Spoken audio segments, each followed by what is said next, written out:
Welcome to another RMSO Roundtable Drive. We're in the canyons on the south of the UN is looking for Bigfoot. There's a Bigfoot sighting that was back here about a year and a half ago. It was in September of last year. A hunter, I think the bow hunt was going on then, so that must have been the type of deer hunting he was talking about. But anyway, it ran across the road in front of him, and this is an area that we come and look for Bigfoot because there's several sightings in the location. One of our favorite sightings is one that happened back here in 1977, and the reason is our third time hiking around that sighting location. We found some of the best footprints we've ever found of our quote Bigfooting career.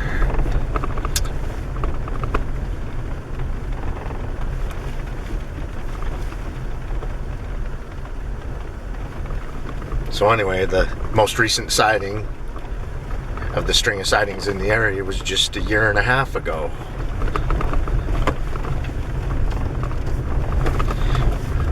We're going out to maintain some cameras or service some cameras. We serviced a camera last night that's closer to our base camp. And we got 6 more cameras we need to service today. We're hoping we can get into all of them. We're fairly certain we can get into at least 4 of them. The other 2 may have to wait till more mud and snow can melt off. We'll see how bad it is back in there. Those of you that don't know where the Uinta Mountains are, they're in north central Utah.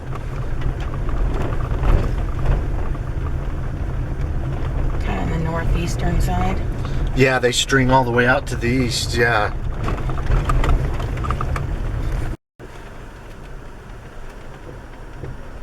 There was a Bigfoot sighting in this canyon a year and a half ago.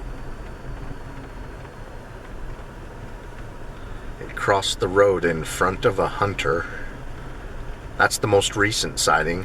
And then my personal favorite Bigfoot sighting here out of the string of sightings in the area, the place is nicknamed Sasquatch Canyon by locals, by the way, because of all the Bigfoot sightings in the 70s. That's when it got its nickname. So my favorite happened in 1977, and it's because the third time we went in to hike around the 77 sighting location, we found some of the best footprints that I personally think we have found in our quote Bigfoot career of searching for Bigfoot. Not only did we find the footprints that day, that's the day we got bluff charged. Yeah, we got harassed for about 2 hours while the sun was going down, while we were letting that cast set up. Yeah, we were casting the footprint, and whatever was in the willows and up in the tree line was thrashing around and making a huge fit. And when we first got there, we heard a big, huge boom, and the ground just shook. Yeah, that's when we started finding the footprints, and I don't know, maybe the ground shook because the one that looked like it leaped. It's like we were coming down into the willows, and it jumped across the river and ran up and hid from us, and we heard and felt the thump on the ground of it sinking into all of that. Yeah, when we first got there, I'm thinking, and this is a guess, because I don't know what happened, but it appears that it may have leapt the creek, and when we heard the big thump, is when it hit the ground on the other side. Yeah, that was the deepest footprint.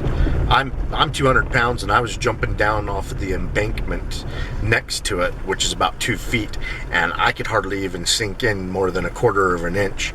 And this was sunk in like 5 inches at the heel and 4 inches at the front of the foot, like it come down with most of its weight on the hill. The footprint was just deep, 5 inches in the hill, 4 inches up at the toe areas, and it had about a 7-inch spread, except for down by the hill it was closer to 5 inches, and then up at the toes, the toes were splayed out about 8 inches. So yeah, 17 inches long, and the toes just dug into the earth. When we first come through the willows and we heard and felt the ground thump, I thought we were back in there with the moose.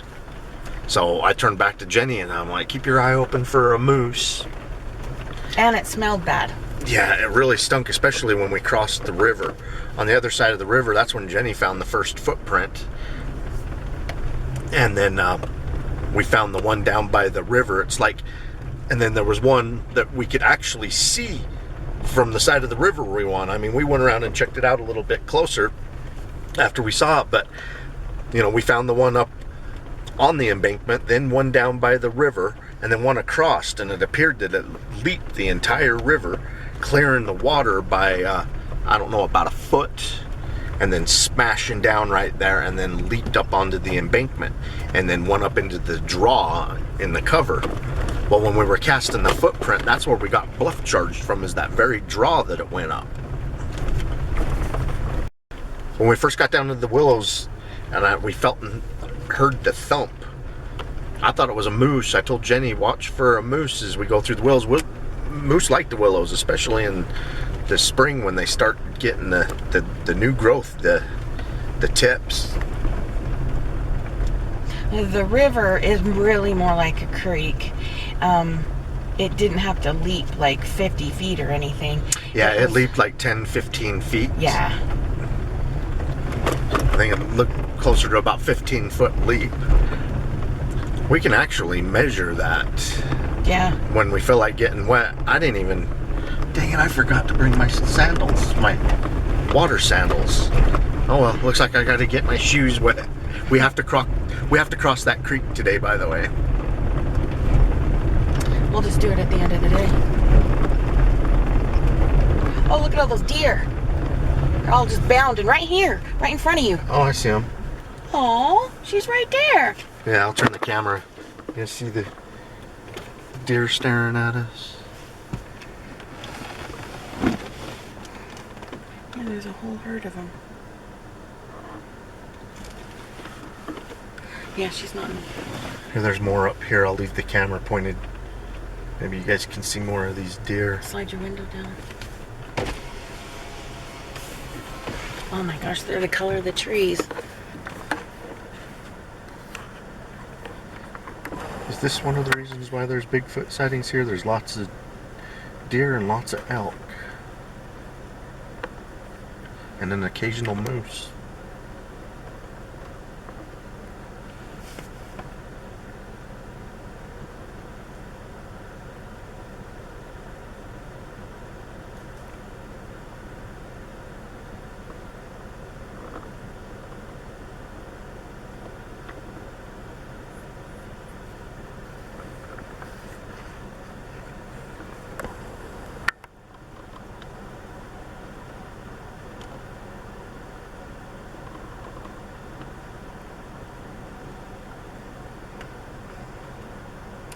Yep.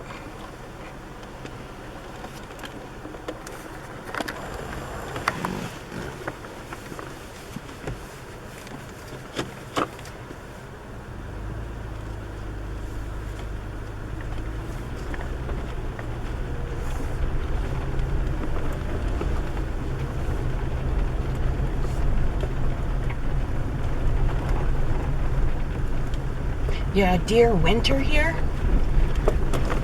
Up at our base camp, we left game cam, and every single, December, January, February, They're all there. Oh, there's more deer bouncing through there. Yeah, every month of the winter, fall, and the spring so far, we've captured deer.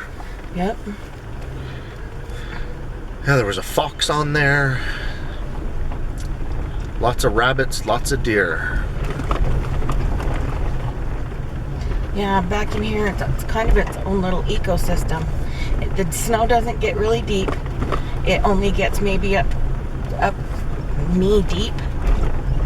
And there's, especially during years when there's pine cone years, which was last year, pine nut years, the whole place is just covered in pine nuts.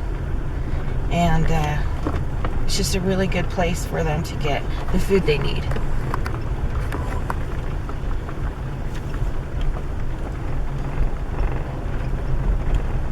And then all these little meadows with grass.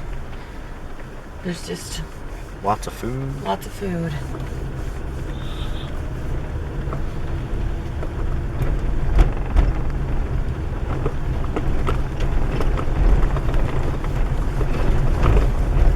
There's a meadow right across to our left.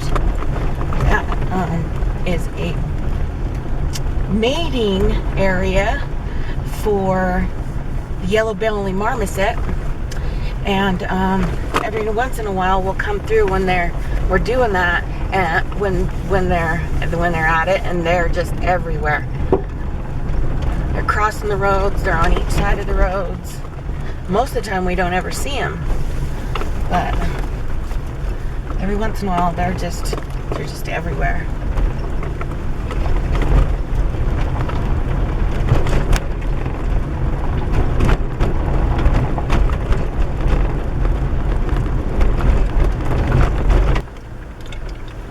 Last week, a mountain lion ran in front of us while we were doing a driving round table. Second time in my life that a mountain lion's actually crossed the road in front of me, and those are the only two mountain lion I've seen out in the wild. I capture them on my game cams all the time, but I just don't ever see them when I'm hiking. So that's a good reason to keep a camera going, because the next time, hopefully it's the Bigfoot road crossing, and that's the latest Bigfoot sighting in this area, was a road crossing Bigfoot. So it's a great idea to keep a camera rolling when you're back into these places searching for Bigfoot.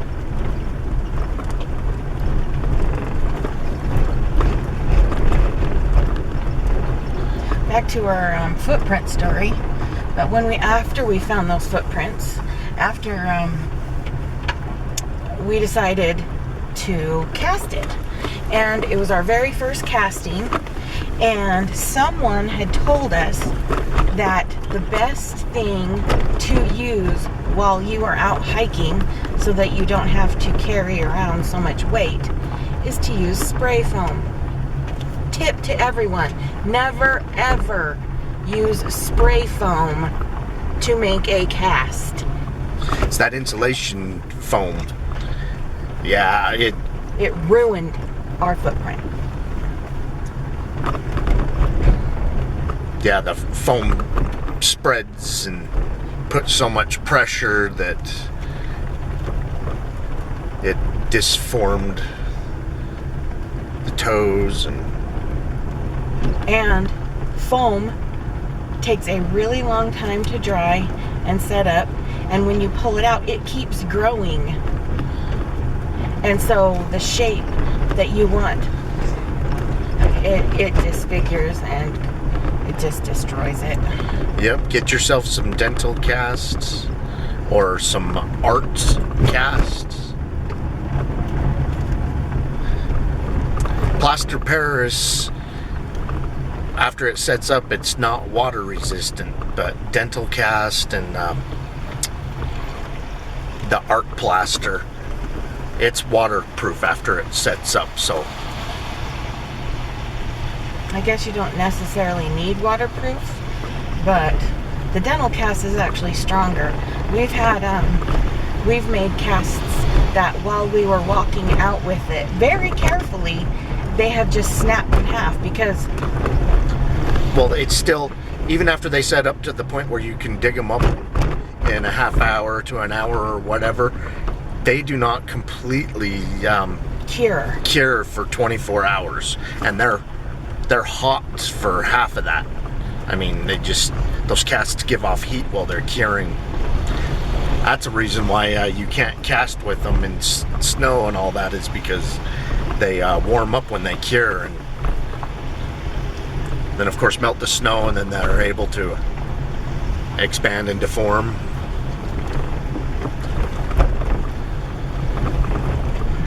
But live and learn. So that was our learning experience, which is sad because that footprint was just absolutely beautiful.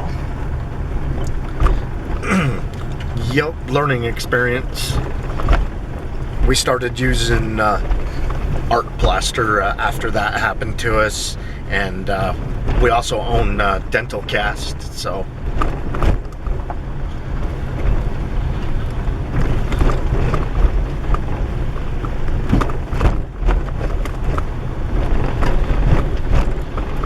we've been pretty picky the last couple of years. We have skipped over casting several footprints over the last couple of years.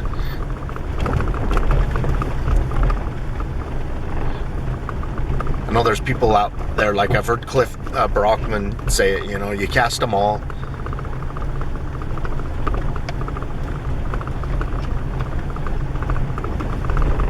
But sometimes you're in situations where it just doesn't make sense, especially for the quality. So I'm not after footprints, I'm after clear open footage of Bigfoot, and if I'm sitting there for 3 hours casting, a half decent track, that's taking me away from my real goal.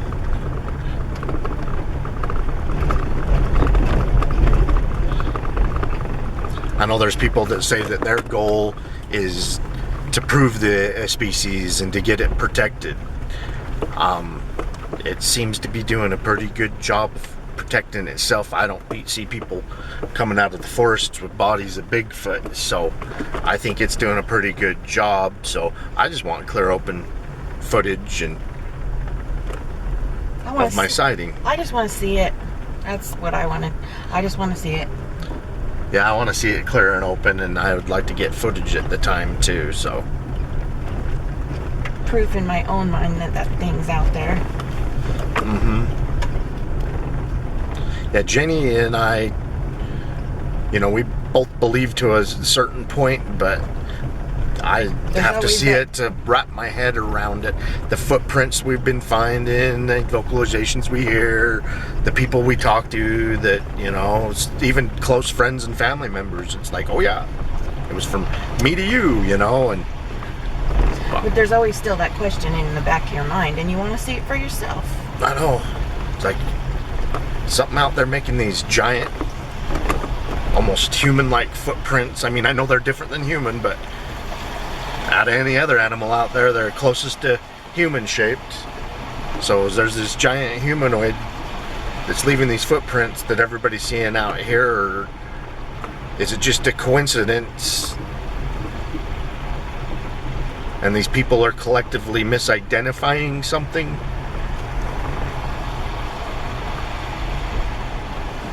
There's always that doubt in the back of your mind until you see it, and I haven't seen it clearly enough to make the statement that I have.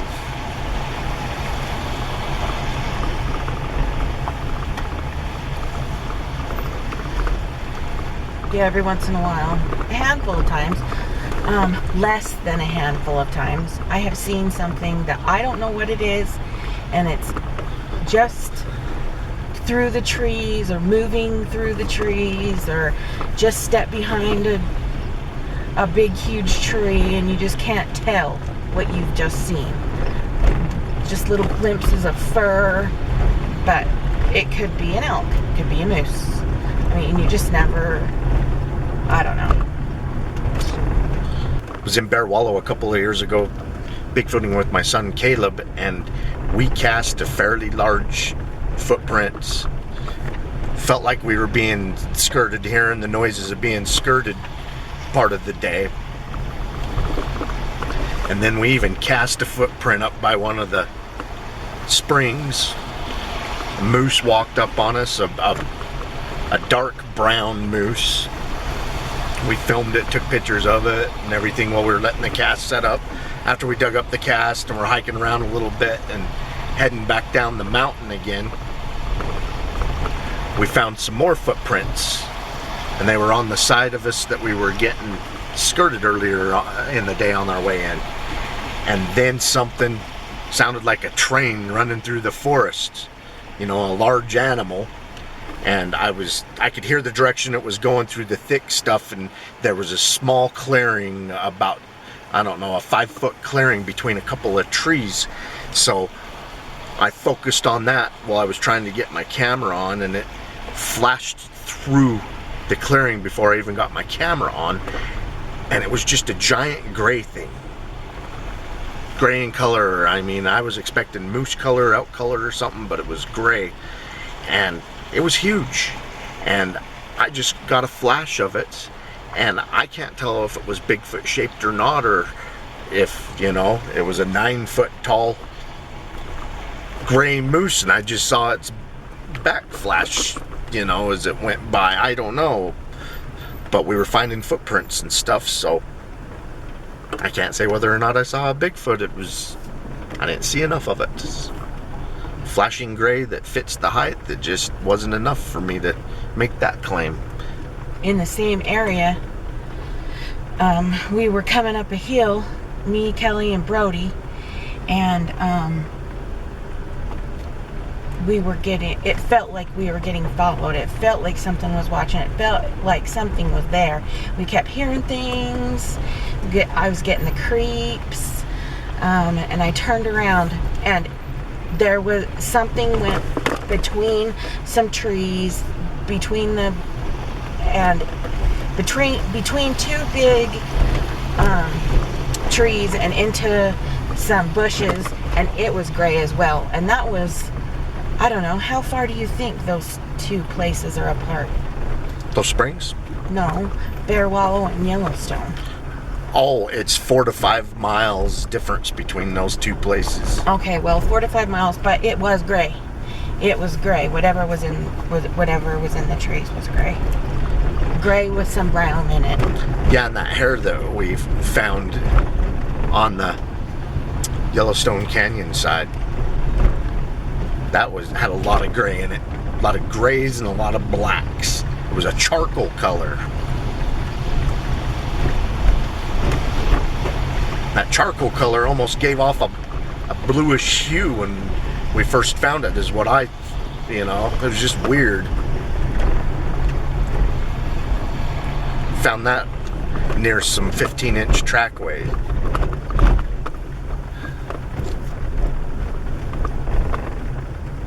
Following morning, when we woke up, actually I heard a lot of vocalizations. It sounded like a howler monkey, just over and over and over again.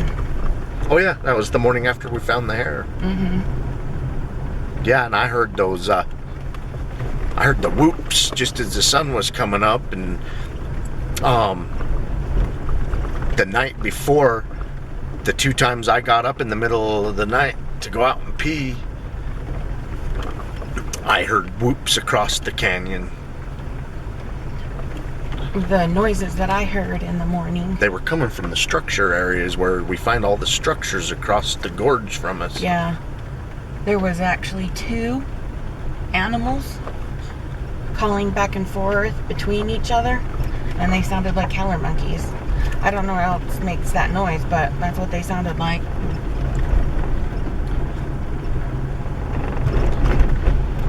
Yeah, that was like the first week of August or whatever. No, it was the end of August. It was August 24th or 5th when we found that hair.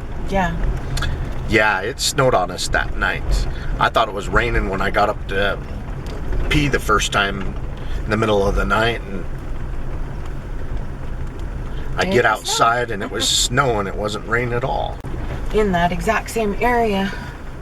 My dad told me last week that he heard some screams in there, and he doesn't know what they were. I don't necessarily think that, I don't know if my dad believes in Bigfoot or not. He hasn't really said, and the fact that he hasn't said leads me to believe that he don't want to talk about it. He doesn't want to talk about it, or he's just doesn't want to be rude and tell me I'm nuts.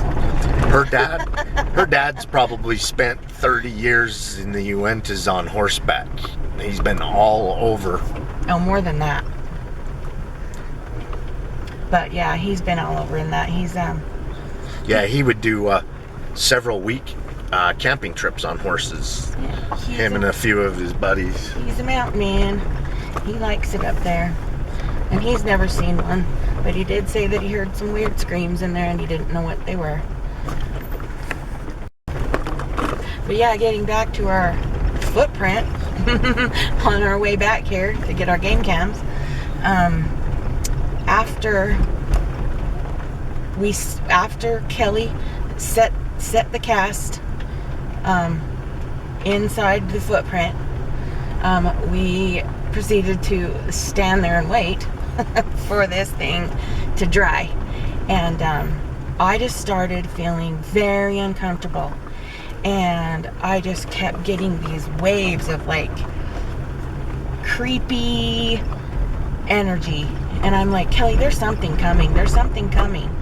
Oh, I could hear it. And I could hear it coming down through the forest. Even before we heard it, I felt like it was yucky. There was something just not. Something off. Something off, and then that's when we started hearing it. Well, it was really loud. What happened is something started coming down the draw, and it wasn't being shy. It was snapping branches and stomping and coming down, and I thought maybe it was the moose that we possibly heard, or an elk, and I thought they were coming down for a drink down at the creek.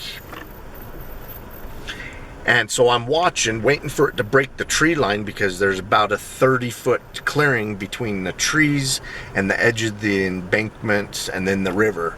And it stopped before you could see it at the tree line, and then started pacing back and forth, stomping and snapping, and just kept pacing back and forth, and it kept it up the whole time we were down there casting.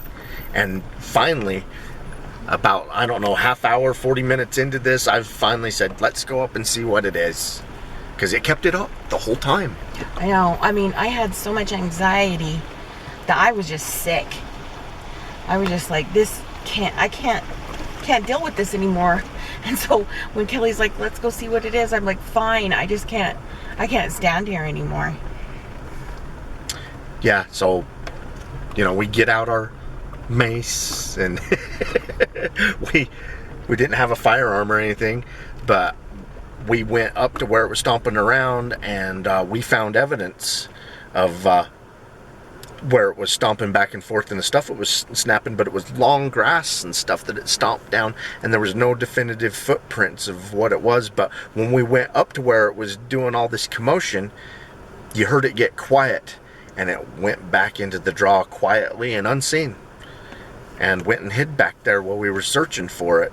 And we spent about 40 more minutes up there searching for it and evidence of it, and the sun was going down. It was getting dark. Yeah, and so we knew we had to get out of there. We didn't have our gear with us for nighttime stuff. We weren't planning on being out at night.